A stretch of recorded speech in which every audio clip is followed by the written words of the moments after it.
welcome back, and in this segment we will be wrapping up the economic status in Egypt, and we will be talking about the most important achievements, economic achievements in the year 2016 and what we're expecting for the next year. And joining us right now in the studio is economic expert Dr. Mohsen Bagnied. Good morning, doctor. Good morning. Sir, welcome, of course, to Breakfast Show. Thank you. The government in 2016 has took a number of steps for boosting the economic situation of Egypt. Of course, lots of criticism has been directed towards these steps. But as an economic expert, how do you see the situation now? I think we are in a transitional period. And it's going to be, in the beginning, tough. Usually when the IMF impose certain measures to improve the economy, always it's very difficult in the beginning.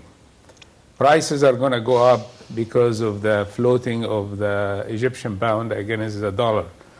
That will reflect in higher prices. However, it will help exports from Egypt, because when the value of the pounds go down, all Egyptian products will be more affordable for export.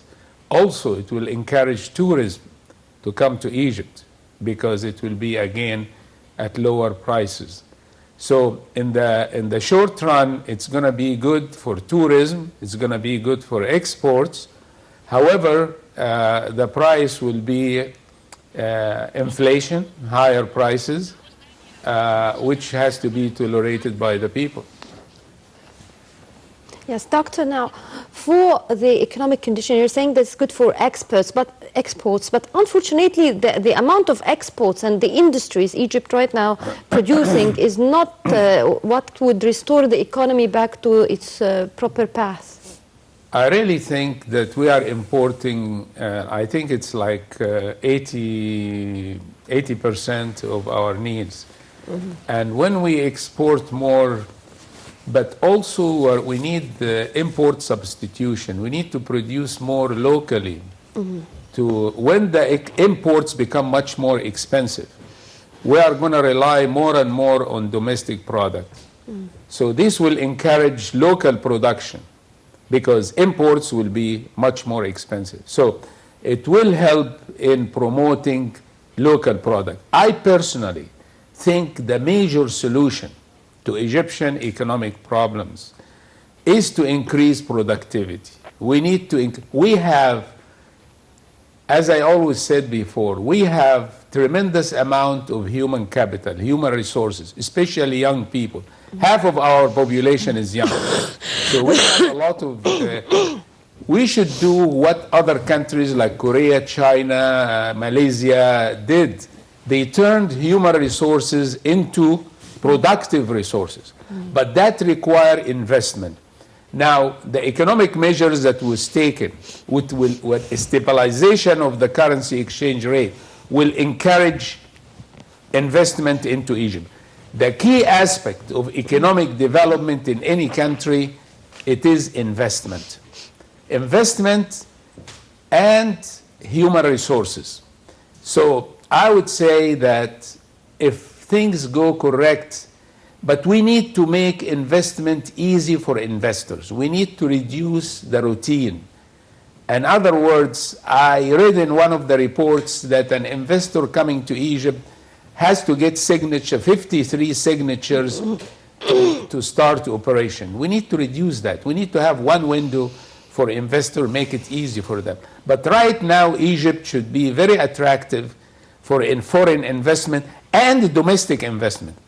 We need to have both Egyptians who took their money out to bring it back and invest in Egypt. We also need foreign investment into Egypt. The key to development is investment.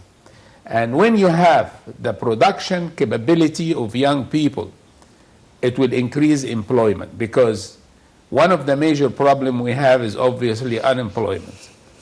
And the reason we don't have enough investment. So encouragement of investment is very important. And the measures we are taking should help in those directions. Sir, what about the low-income brackets? Already the middle class is suffering from the hike in prices. The low-income brackets are suffering as well. I really think the system of subsidies in Egypt need to be adjusted. We should direct the subsidies to the low-income groups more than the high income. Right now, many people are getting the subsidies. There is really very poor element of society, and those have been affected the most by higher prices. These are the people where we should have the subsidies and government help too. The upper income, we should reduce the subsidy from them. In other words, we should direct the support from the government based on the income group. The taxing system should be also changed. We should have progressive taxes, in my own opinion. Taxes should be higher for the higher income group, and then subsidies for the low income groups. But Doctor, already those who were higher income due to the devaluation of the Egyptian pound, and every day the prices are increasing. Like it's right now, I don't like to say crazy, but it's almost crazy, because one day it's a price and the other day it's another price, and there are expectations that by January it will be a totally different price. So actually the salary that we're acquiring is no longer of its real purchase value as it used to be. We are not the only country who went through this. I used to work with the United Nations for many years. Latin America, they used to have what we call hyperinflation. When you stand in line, the first person on the line pay different price than the middle, than the last. It changed by the minute, not by the day. And it was 5,000% inflation rates. This was a horrible situation. But this is a temporary situation that it will take some time. In other words, yes, everybody who is going to be suffering to some degree in the next year or two until we make the adjustment. I agree with you. I mean, there is a price. These changes should have been made 10, 20 years ago. But now we have to do it. In other words, it's like medicine. You have to take it. And it will take time. Now, as I said, the low-income group, we need to subsidize it and take taxes from the higher income. There are many people in the high-income group probably are not doing enough taxes. And so it will take a period of adjustment, but there is a certain elements. I did a number of research on economic development of Egypt, and I published it in the last few years. There is a key element. Everything in the economy is related to each other. The number one element we have to focus on is education and training. Number two is investment. I said there are three elements of economic development for Egypt. And there are 3 E's, I call them: education, economy, and ethics. Ethics is very important. Corruption slows down economic development.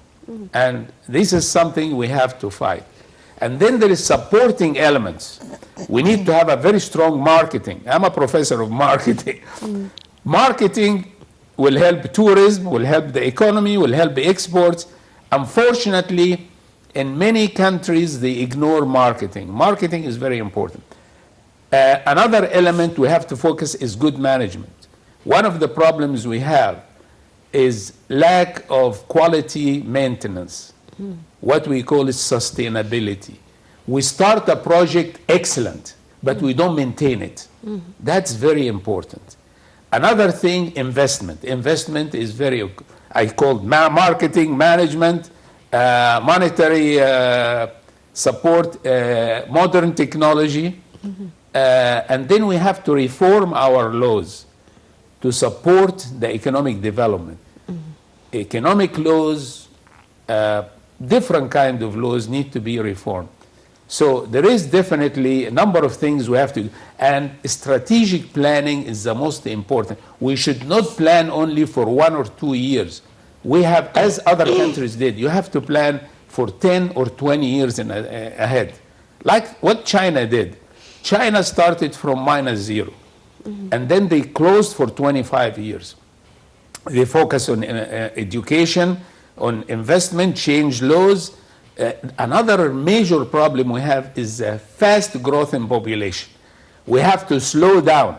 We are one of the most countries in terms of growth of population. You cannot, you see, you look at economic growth compared to population growth. As long as population is going faster than economic growth, people are going to get poorer. So somehow we need to focus on reducing the rates of population growth. But if you have good investment, good education, this will help in employment. It will reduce inflation, increase productivity. There are many elements, and we are starting in this direction. But it will take time. We have to be patient, I guess. Sir, what is the story of the dollar? When the steps were taken by the government for devaluating the pound, they said that the price of the dollar will go down. But what we saw is the price of the dollar is getting up every day. And with the rise of the dollar, there's rises and hike in the prices of everything. So what's the story? You see, the dollar is like any commodities. There is supply and demand. As long as the demand is more than the supply, then the dollar value will continue to go up. As long as we don't have production capabilities, export, siyah, I mean, it's very important to have tourism. What are the major sources of income for Egypt? You have tourism, you have exports, you have the Suez Canal, you have transfer of funds coming to Egypt from Egyptians living abroad. We have to increase those sources. As long as our production capability is still limited, we are going to continue to demand more dollars for import, and the value of the dollar continue to go up. So it's very important to increase our production capability for Egypt. That's number one priority. And doesn't come without good investment. And as long as the lower value of the pound now will encourage investment, also will encourage exports and discourage imports, what we call it import substitution. Instead of buying a refrigerator made overseas, you're going to buy it made here. And many of the local products obviously will be more marketable than before. But we need to improve the quality. Very important. We have to follow global standards in producing goods and services. You have to be competitive. Our compatibility is not as strong as it should be. That's very important because we compete against products all over the world. And we have to look at the models of development. Look what Korea did, what Singapore did, what China did. They follow good strategic planning for development. But that takes very hard work, and it takes years. We cannot expect the improvement to come in 1 or 2 years. You're talking about 5, 10 years. But we have to work hard. Doctor, now, the president has recently, or actually months ago, signed memorandums of understanding, especially the one with China, of using the local currencies. To what extent can using the local currencies within certain countries and Egypt would help in improving our economy? Do you mean using local currency for what? In terms of trade. Well, if we sign trade agreement by using local currency, I think Sudan did that and some other countries, and it worked very well. That's one measure which definitely will help. But you have to have agreement from the other side. It's a negotiation. Because it was recently mentioned that but there not were all talks. countries, obviously. It was with mainly China. Great. China is a major investor in Egypt now. I mean, the new capital of Egypt is going to be heavily financed by China. China today is number 2 economy in the world after the US. They expect in few decades it will be number 1 economy. Look at the last 60 years. China was the lowest in 60 years. Now it's becoming it has beaten even Japan. In other words, now it's number 2 after the US. And they expected in few decades will be number 1. But look at what they did. They closed their country for 25 years. Focus on education, new laws, very tough on any violation of ethics, corruption, and increased investment coming into the country. Every American or European company, why did they go to China to invest? Because they found a well-trained, and we should focus not only on university education, theories, we should also technical education. It's very important that we train for technical training, because factories and production depends on technical aspect, not only on university graduates. It's supply and demand again. We have too much supply from university graduates than the market needs. And we have a lot of needs for technical training, computer training, electric training, and all these things. That will definitely help in moving the country in the right direction, economically. But we should learn from Korea, China, Malaysia. All those countries followed a certain strategic plan. And they started from here, from very low. They had mass starvations. Today they are exporting to the world. If you go to America, and I lived 40 years of my life in the US. When I started, like Walmart, it was all American products. Now 80% of their products are imported from China, because they followed very aggressive export marketing. But first they focused on producing quality. They invited investment into China by the Americans, Europeans, Japanese, and maintain good quality, and then start exports. And when you export more, you bring more foreign currency, you bring more income to the country, higher wages. How are you going to have higher income for people without having productivity? Very important. We have to be more productive. People should not stay on the cafes and doing nothing. That's really a waste of our human resources. Everybody have to work. And that's very important for the economy. But we have to generate opportunities for young people to work. You need old people's expertise, but you need young people's energy.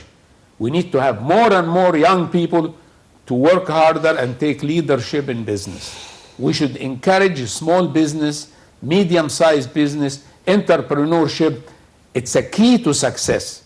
If we look at what happened in Germany, to many countries in the Far East, they encourage private, small. We cannot depend on the government anymore. And that's even in the Gulf states. Today in Kuwait, where I am teaching right now, they are now instead of 80% people working in the government, by 2035, they want 80% working in the private sector. And they are putting a big amount of funds to encourage a small and medium-sized business.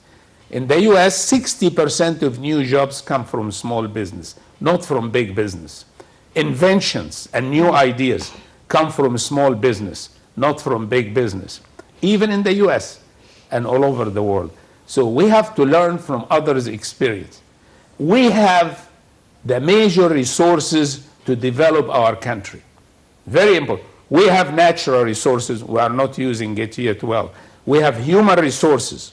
We have 2 C's. And we should put things together, but we need good strategic planning, long-term planning, starting from today. Okay, and now we are moving to a quick break, so please stay tuned. Thank you.